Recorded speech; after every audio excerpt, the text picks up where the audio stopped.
Hello everyone.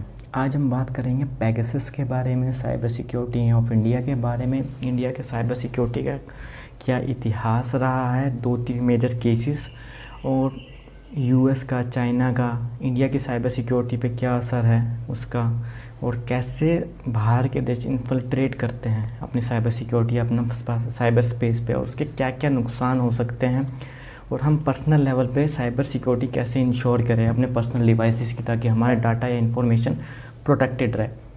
तो चलो बात करते हैं। पहले तो बात करते हैं साइबर सिक्योरिटी होता क्या है। जैसा कि आप भी आजकल हर कोई नेट से कनेक्टेड है, तो आपका एक डाटा होता है जो नेट के सर्वर तक जाता है। तो बाय एनी मीन, किसी भी तरीके से उस डाटा को इन्फिल्ट्रेट करके किसी इन्फॉर्मेशन को गैदर करना और उसका आपके ही खिलाफ यूज़ करना, वो उसको बोल के साइबर सिक्योरिटी थ्रेट्स। तो साइबर सिक्योरिटी थ्रेट से इंडिया के लिए बहुत बड़ी प्रॉब्लम हो सकता है, क्योंकि आजकल चौथा जो वॉरफेयर का स्पेस बन चुका है वो साइबर सिक्योरिटी ही है। पहले 3 तो लैंड, एयर और वाटर है, चौथा स्पेस, और 5वां साइबर सिक्योरिटी।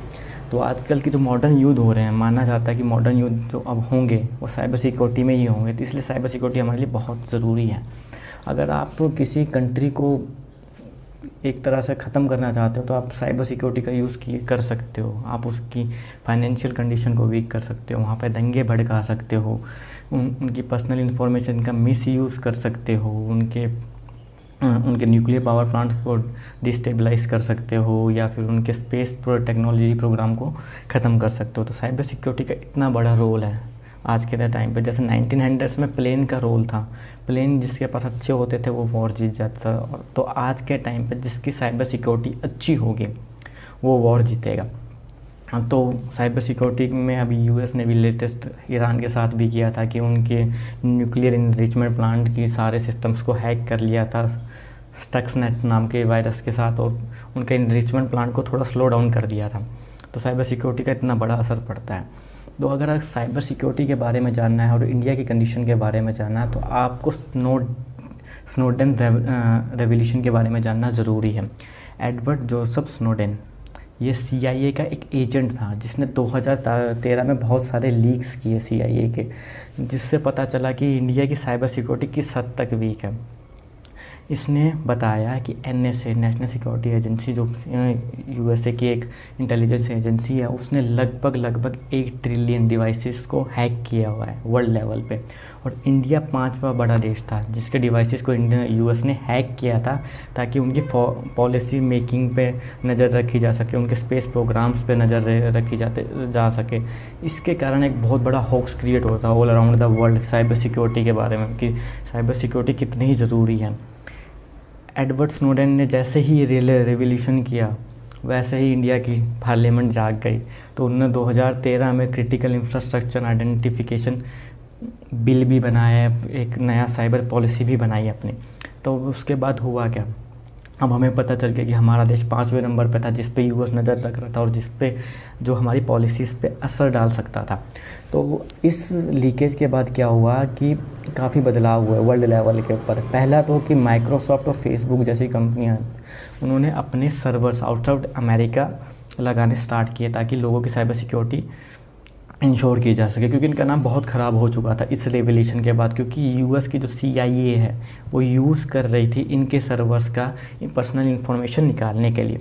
दूसरा बड़ा चीज़ जो हुई, अलकायदा सावधान हो गया। ये नेगेटिव है वैसे तो, कि अलकायदा जैसे जो आतंकवादी संगठन है उन्होंने क्या किया कि अपने साइबर सिक्योरिटी पर ध्यान देना शुरू कर दिया। तीसरा, पूरे वर्ल्ड में एक एक्सेलरेशन स्टार्ट हो गया कि साइबर सिक्योरिटी की तरफ लोग ध्यान देने लगे 2013 के बाद में। और जो लास्ट चीज़ उससे पता चली कि इंडिया के जो साइबर स्पेस है वो ऑलमोस्ट अनप्रोटेक्टेड है।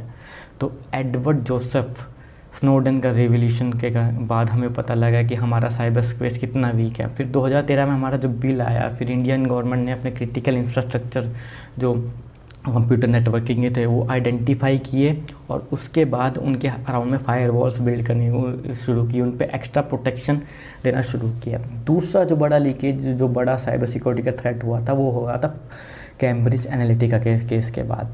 कैम्ब्रिज एनालिटिका ने लगभग 50 million users all around the world का डाटा हैक किया हुआ था फेसबुक का। इसके कारण फेसबुक की बहुत किरकिरी भी हुई थी उस टाइम, और ये माना जा रहा था कि यूएस के जो प्रेसिडेंशियल इलेक्शन हुए थे जिसमें डोनाल्ड ट्रंप की जीत हुई थी, उसमें फेसबुक क्या बोलते हैं, कैम्ब्रिज एनालिटिका का बहुत बड़ा हाथ था।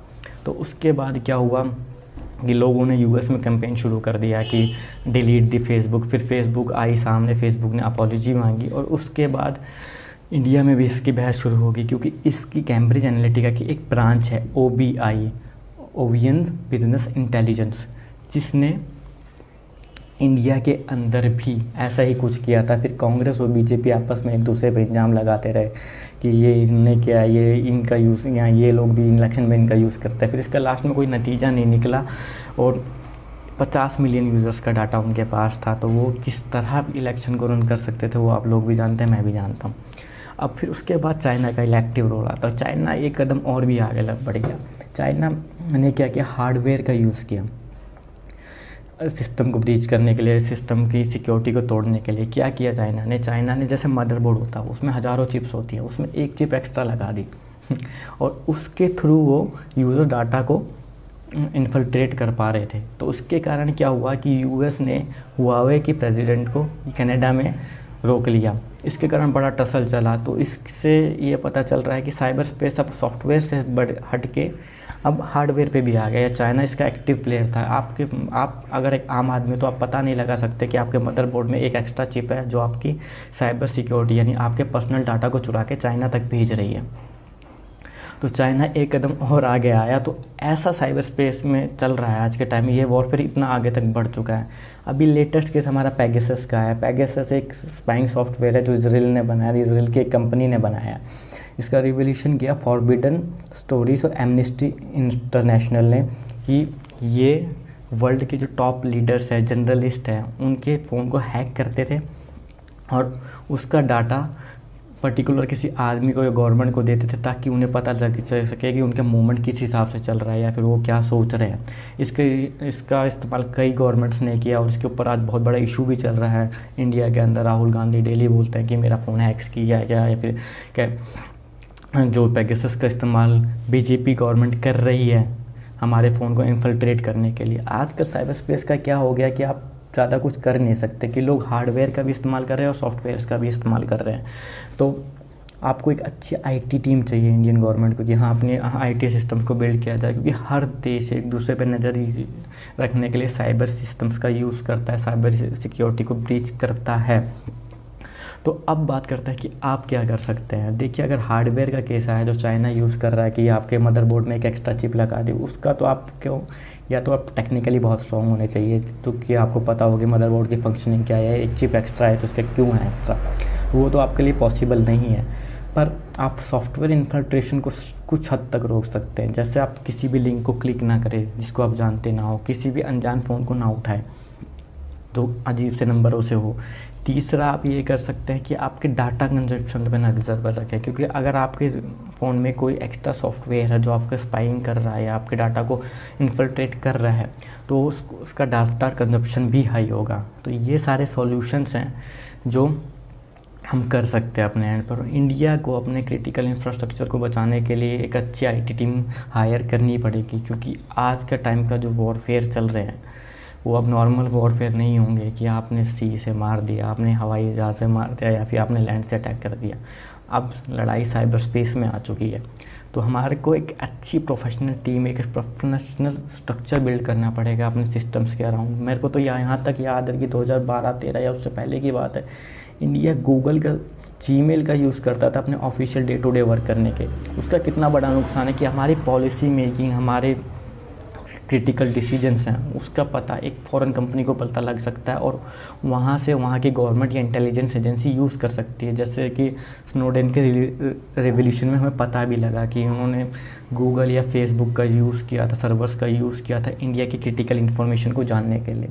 Thanks for watching.